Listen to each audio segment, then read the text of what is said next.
이번 시간에는 충전재와 컬럼에 대해서 알아보도록 하겠습니다.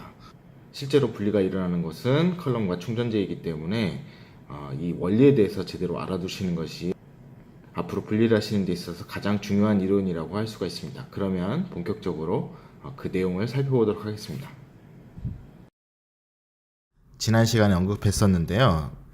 컬럼에는 충전재가 채워져 있고 충전재는 작은 파티클로 이루어져 있다고 말씀을 드렸었습니다. HPC에서 사용하는 파티클은 구형과 파쇄형으로 나눌 수 있습니다. 이 중에서 특히 구형 충전재를 주로 사용하고 있고 다공성 구조로 되어 있다고 말씀을 드렸습니다. 애니메이션에서 보는 바와 같이 역상에서 주로 사용하는 C18 충전재의 경우에는 보어의 안쪽이 C18 작용기가 합성되어 있는 것을 보실 수 있습니다. 다공성 구조로 만드는 것은 지난 시간에 말씀드렸듯이 표면적이 증가하면 분리 효율이 증가하기 때문입니다. 두 번째로 파티클의 사이즈는 HPC에서 매우 중요한 팩터라고 할 수 있는데요. 그 이유는 파티클의 사이즈가 작아질수록 분리능이 증가하는 효과 때문입니다. 자, 분리능이라고 하면 어떤 분들은 물질이 빨리 분리되는 것이 분리능이 높은 것이냐고 하시는 분들이 있습니다. 자, 그림에서 1번, 2번, 3번이 다음과 같이 분리시간이 빨라지는 것은 선택성이 달라진 것입니다.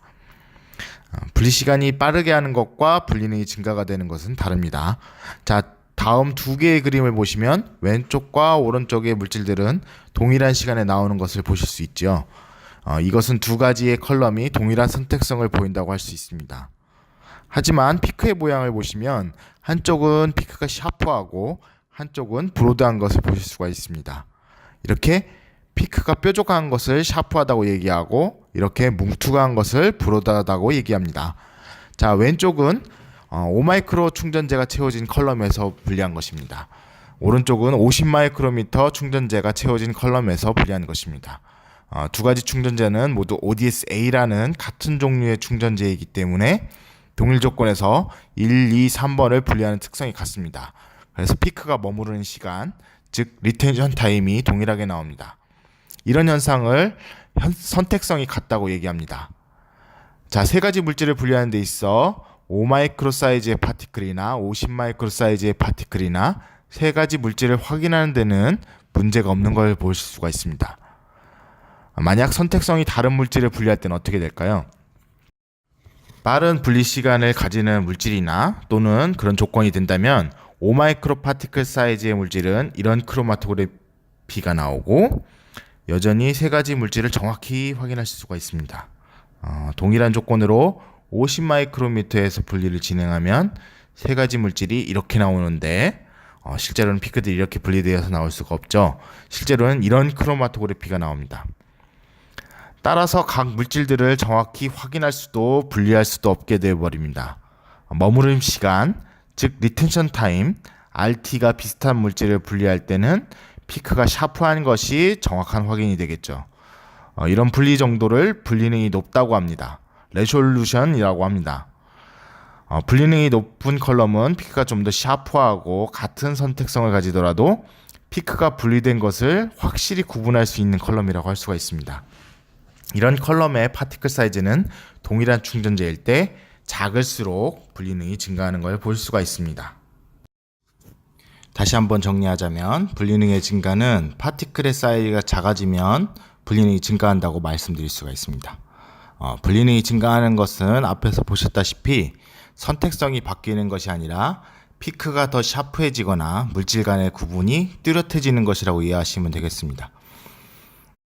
다른 애니메이션을 보시면 좀 더 이해가 쉽게 되실 수 있을 것 같습니다.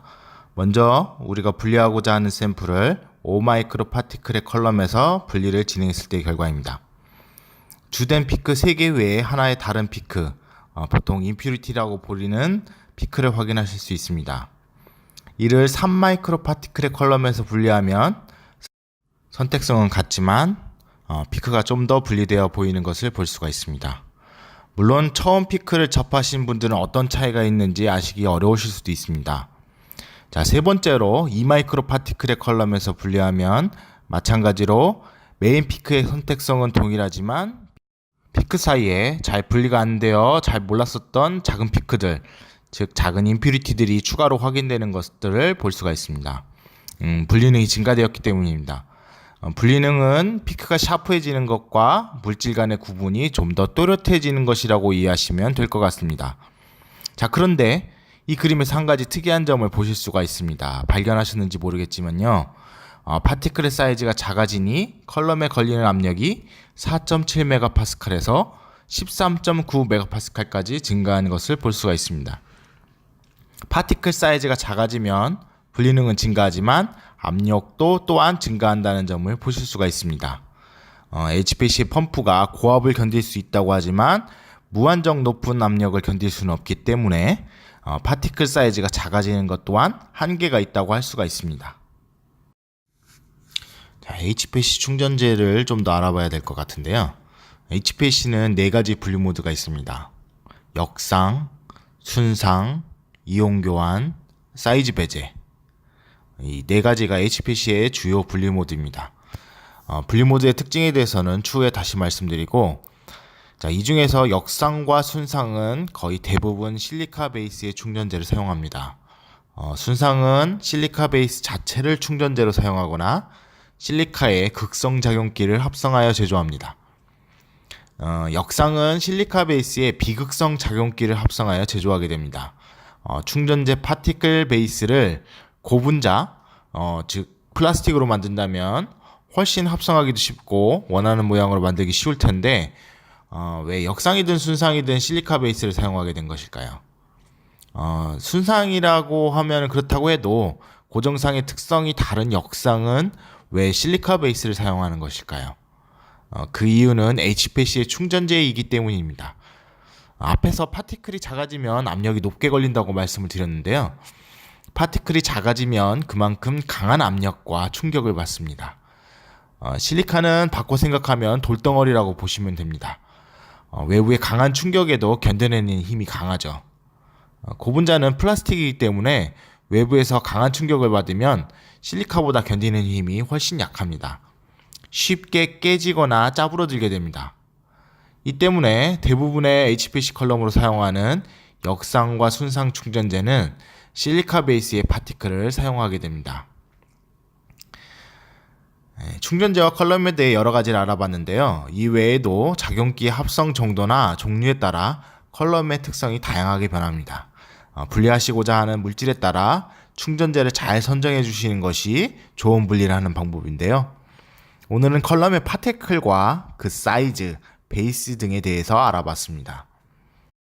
HPAC는 하드웨어에 대해 아는 것도 중요하지만 컬럼과 이동상을 어떻게 다루는가에 따라 분석 결과가 판이하게 달라질 수 있기 때문에 컬럼의 중요성을 알고 이에 대해 배우는 것 또한 HPAC를 잘 사용하기 위해 필요한 과정입니다.